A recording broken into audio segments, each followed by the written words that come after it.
When my family and I first moved into this gated community, I thought we had finally found peace. The streets were clean, the lawns perfectly trimmed, and the big HOA security gate at the entrance made everything look safe and orderly.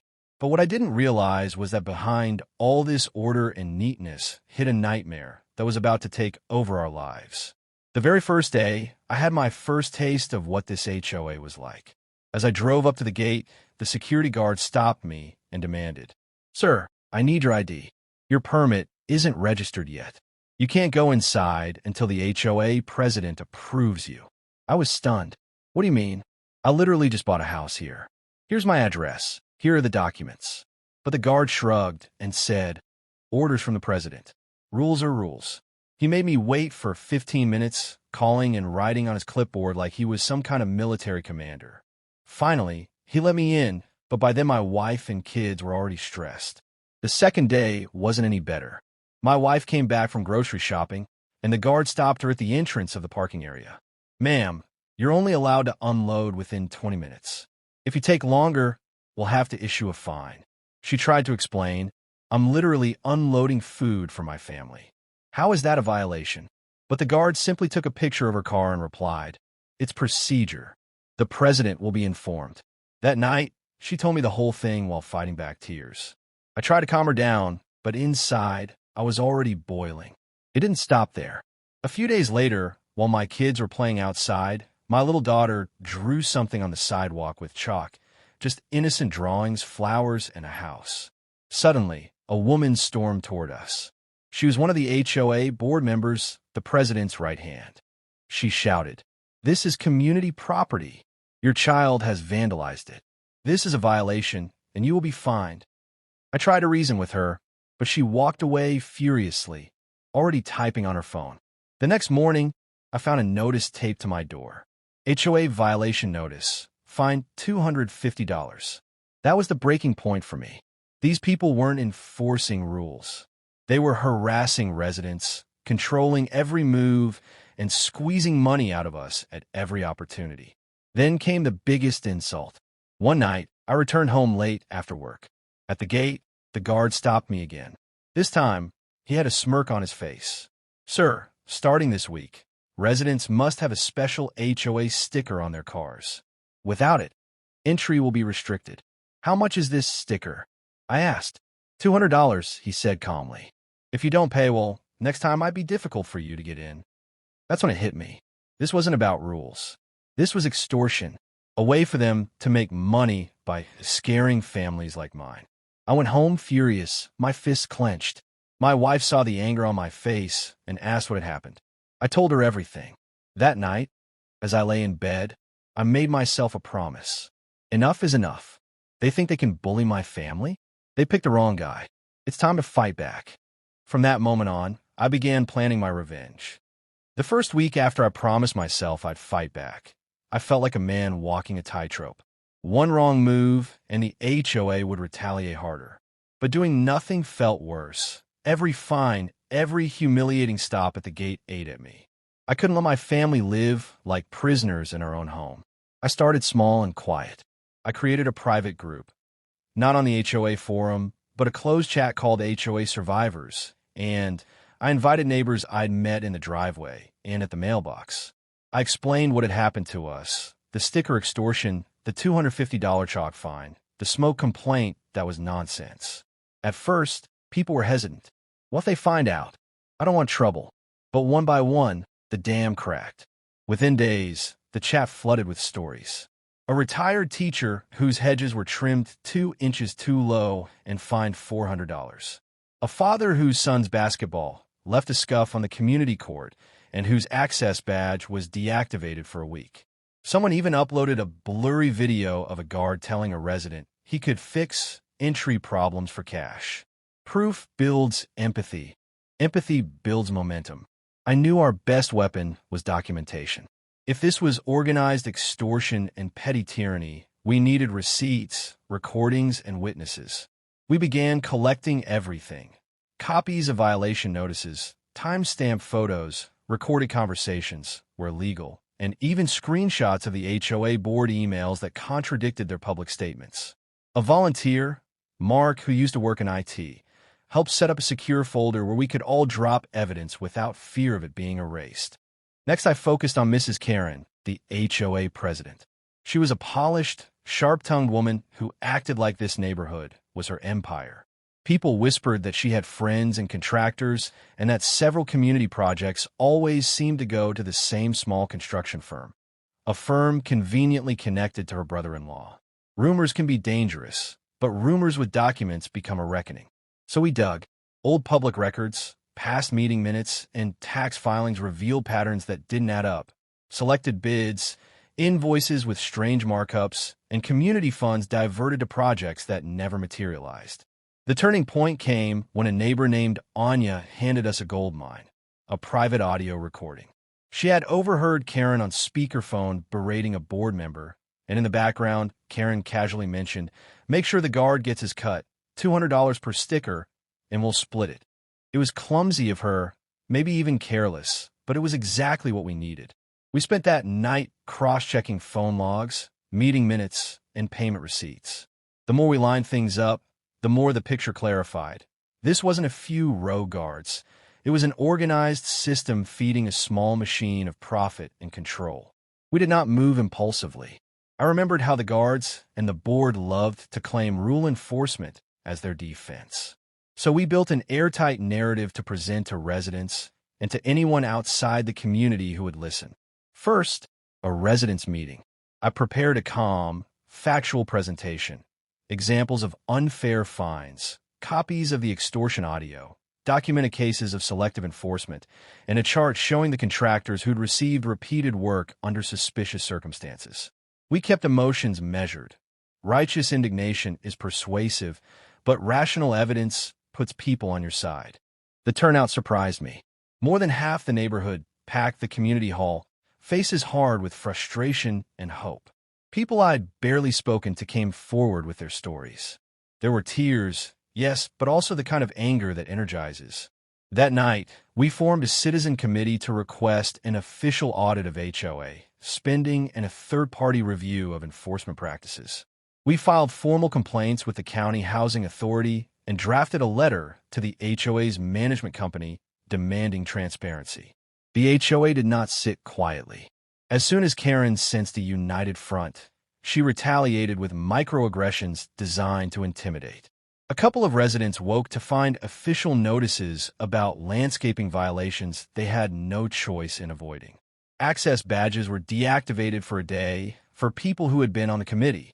The guards began a new campaign of petty stops at the gate, searching vehicles and taking license photos. It was clear they were trying to scare us into silence. Instead of backing down, we turned their retaliation into proof. We logged every new violation, time-stamped deactivations, and recorded the guards' behavior during entry. A local independent journalist. I'd reached out quietly, attended one of our community meetings, and agreed to look into the story. An investigative reporter's interest changes the dynamic. Institutions suddenly remember how much they rely on being invisible. We also staged a small, non-violent coordinated action that showed both our unity and our refusal to be bullied. For one morning, every family parked their cars 3 feet into the street, leaving the community lots empty. The HOA saw this as a nightmare. Rows of cars disrupting the pristine layout they worshipped. They responded by printing dozens of violation notices and dragging a tow truck into the complex. But because we had alerted the local press, the tow operator paused when he realized cameras were rolling. Force a community vote to remove Karen and her closest allies. As we prepared for that fight, the community watched, and the story spread beyond our gates. The harder Karen shoved, the more evidence we collected. And somewhere in the chaos, a simmering truth took hold. When neighbors stood together, the rules finally began to bend toward justice. The county's investigation sent shockwaves through the neighborhood, but Karen wasn't ready to give up her throne. If anything, she doubled down.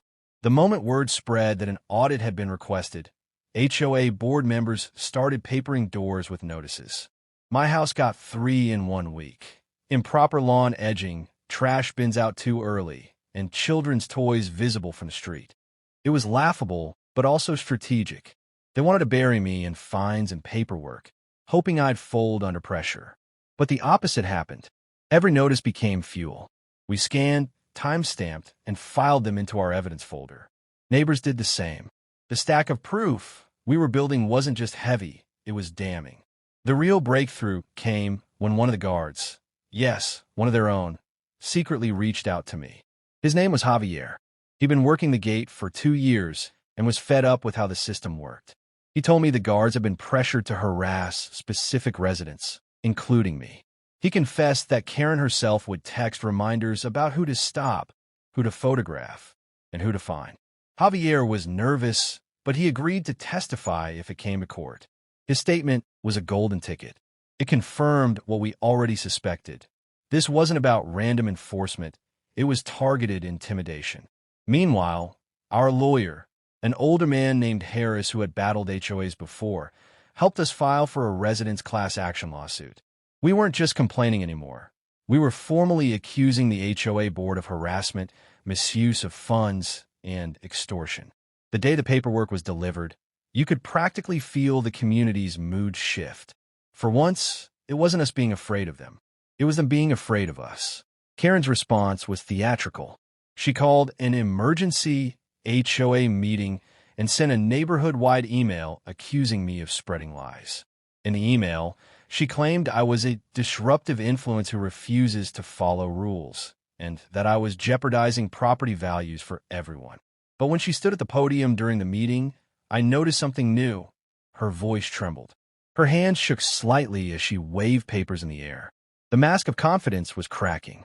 I let her rant. Then, when it was my turn, I walked to the front of the room with a folder in my hand. Calmly, I began showing copies of contractor invoices, the audio recording of her discussing sticker money, and the testimony from Javier. Gasps rippled through the crowd. I could see the faces of neighbors who had doubted me suddenly light up with anger. But this time, it wasn't directed at me. The turning point of that night was when an older resident, Mrs. Wilson, stood up from the back of the room. She'd lived here for 15 years, always quiet, always polite. But her voice rang out like a bell. I paid fines every year for nonsense. I thought I was alone. I thought it was just me. But now I see, it was all of us. And we've had enough. The applause that followed drowned out Karen's attempts to restore order. For the first time, the board didn't look powerful. They looked cornered. From there, momentum snowballed. Local media picked up the story. An investigative segment aired on a regional news channel, complete with interviews from residents, blurred but recognizable photos of Karen, and even clips of the violation notices. Once the cameras were on, Karen's empire of intimidation crumbled faster than anyone expected. But we still had to take it further, the courtroom. Our day in court was surreal. We filled the benches, a sea of residents sitting shoulder to shoulder. Karen and her attorney sat stiffly at the front, shuffling papers. When the judge entered, the atmosphere grew heavy with anticipation. Our lawyer Harris presented first. He laid everything out: the extortionate sticker scheme, the selective enforcement of rules, the misuse of community funds through insider contracts, Javier's sworn statement confirming the harassment orders. Piece by piece, he built the case like a wall too high for Karen to climb. Then came Karen's defense. She tried to spin the story, claiming we were disgruntled homeowners who didn't like rules. She painted herself as a volunteer unfairly attacked for trying to protect the community's standards. But when cross-examination started, her story unraveled. Harris asked her directly, "Did you personally benefit from contracts awarded to your brother-in-law's company?" She stammered. The room went silent. Finally, she muttered, "No comment." That silence was louder than any admission. When Javier took the stand, his voice shook at first. But as he explained how he was instructed to target me and other families, the courtroom's mood shifted. Even the judge leaned forward, eyebrows raised. "You're telling me the HOA president gave you explicit instructions on who to harass?" "Yes, Your Honor," Javier said firmly. "She told us who to stop, who to fine, and even when to delay residents at the gate. If we didn't, we risked losing our jobs." The judge's face hardened. By the time closing arguments wrapped up, it was clear to everyone in the room. The HOA's reign of fear was over. The only question was how severe the ruling would be. Walking out of that courtroom, I felt a weight lift from my chest. Neighbors slapped my back, thanked me, and some even teared up. But deep down, I knew this was only the beginning of the endgame. The legal case was strong, but the HOA board still had its claws in the community. We needed a permanent solution. That's when we started whispering about the ultimate move, a full-blown recall election to throw Karen and her cronies off the board for good. The battle wasn't finished, but the tide had turned. For the first time since we'd moved into that neighborhood, I felt hope. And with hope came determination. The courtroom victory gave us leverage, but it wasn't the end. Karen still sat in the president's chair. Her allies were still on the board. Even with the judge's words ringing in her ears, she walked out of that courthouse with her chin high, already plotting damage control. We couldn't let her regroup. If we did, she would twist the narrative and punish us harder. That's when the idea of a recall election became more than just whispers. It became a plan. Our lawyer Harris explained the process. Every HOA board has bylaws that allow for recall. You need signatures from at least 30% of the homeowners to trigger a special election. If the majority votes for removal, the board is out. 30% sounded daunting at first, until we realized how many people were angry. We didn't just have 30%. We had nearly 70% ready to sign. People lined up outside my driveway to add their names to the petition. Parents, seniors, young couples. Everyone who had been fined, humiliated, or silent saw their chance for justice. The petition spread like wildfire. Within a week, we had double the required signatures. Karen tried to stall. She sent out a newsletter claiming our petition was illegitimate and that we were being manipulated by outside influences. But we were prepared. We filed the petition officially with the HOA's management company and copied the county housing authority. She couldn't bury it. The election was scheduled. The weeks leading up to the vote were some of the tensest of my life. Karen campaigned hard. She went door to door, spinning her story. These people are exaggerating. They just don't want to follow rules. If you remove me, this neighborhood will fall apart. But her pleas rang hollow. Everywhere she went, residents pushed back. Why did you fine my grandmother for having a flower pot? Why did you stop my son at the gate for no reason? Why are thousands of dollars missing from the community budget? Instead of rebuilding trust, her campaign only reminded people of her abuses. Meanwhile, our group worked like a machine. We printed flyers showing proof of fines, invoices, and quotes from the court case. We knocked on doors and reassured nervous neighbors. We reminded them, this wasn't about hating rules. It was about fairness, respect, and freedom from harassment. Election night finally arrived. The community hall was packed wall to wall. You could feel the electricity in the air. The ballot box sat at the front, guarded by volunteers, while residents lined up to cast their votes. Karen sat at the head table, flanked by her dwindling circle of allies. Her face was tight, her smile forced.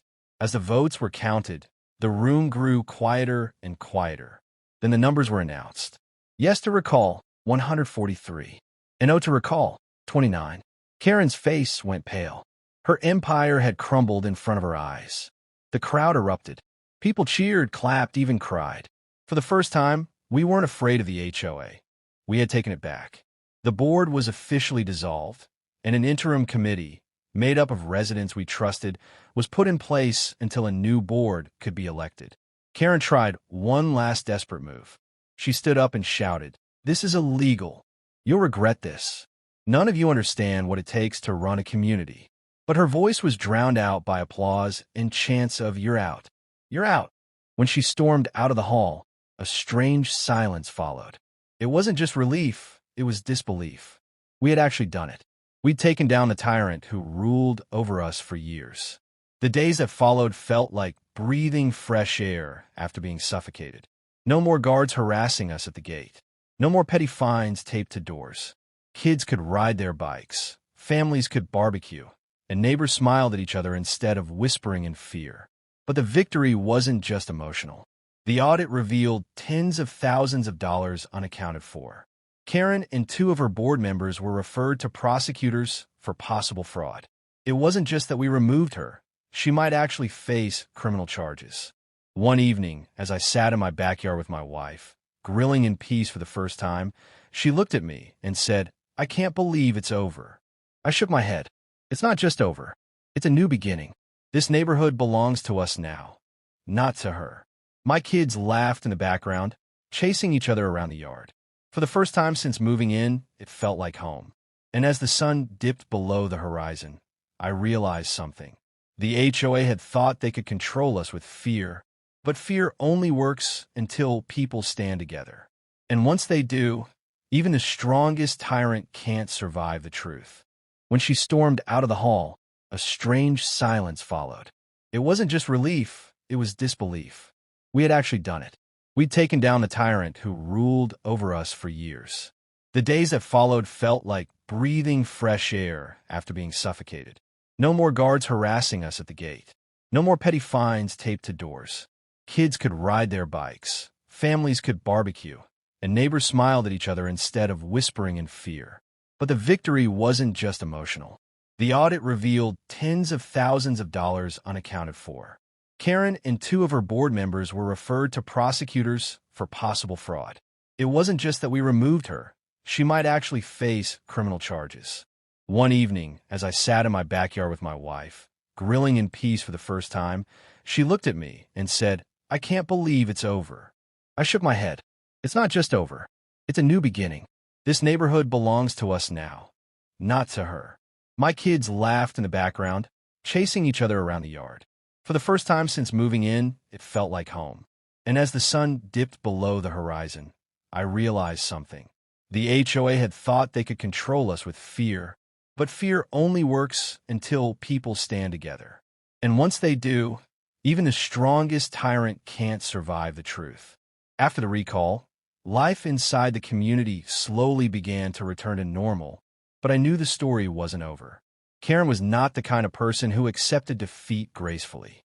The audit had exposed missing funds and suspicious contracts, and the county had referred the case to prosecutors. Still, Karen had assets, friends, and the kind of stubbornness that could cause one last round of chaos. 2 weeks after the vote, a thin envelope arrived at my doorstep. Inside, a formal-looking letter from a law firm claiming that I had defamed Karen and orchestrated a campaign of harassment. The letter demanded a retraction, a public apology, and threatened a libel suit if I didn't comply within 7 days. It was a classic power play. Make the targets spend time and money defending themselves, intimidate the most vocal opponents into silence. They hoped paperwork and legal threats would quiet us. For a moment, my stomach dropped. But then I remembered everything: the audio, the invoices, the taped gate conversation, the county investigator's timeline. I'd already walked into fire for this community. This was just a paper punch. We didn't back down. Instead, our interim committee convened a strategy meeting. Harris, the lawyer who'd helped us through the lawsuit, explained the easiest, most effective path. Don't play into their game by fighting in private for months. Expose the filing and the motive. Public transparency would strip the threat of its power. We posted the letter on the community board, along with a public notice summarizing the audit findings and the steps the interim committee was taking. Within an hour, neighbors were at my door, furious that Karen tried to gaslight the community even after everything. The local paper, already following the story, ran the letter alongside a timeline of the scandal. The comments section filled with outrage. Karen's last attempt to pretend victimhood collapsed under the weight of what everyone already knew. Then came the twist I hadn't expected. One morning, the county prosecutor contacted me directly.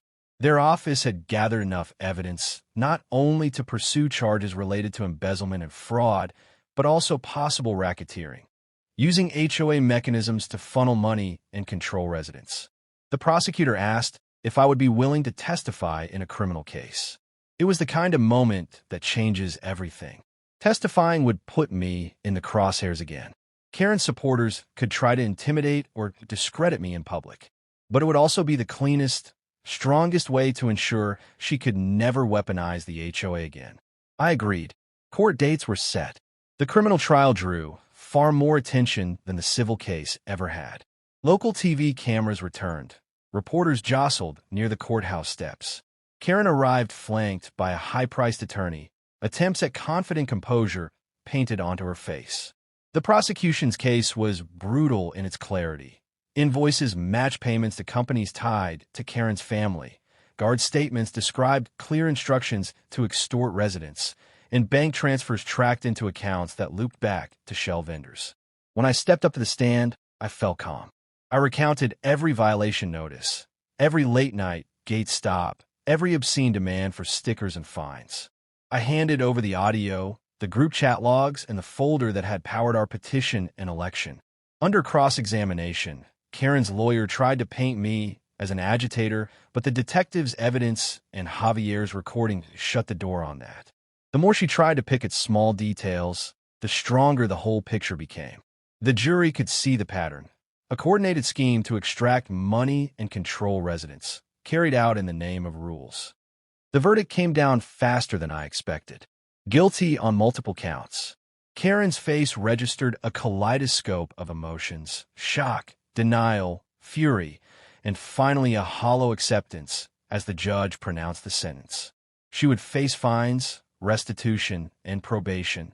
In addition, her brother-in-law's company faced heavy penalties and reputational ruin. For the neighborhood, it meant a formal end to a dark chapter.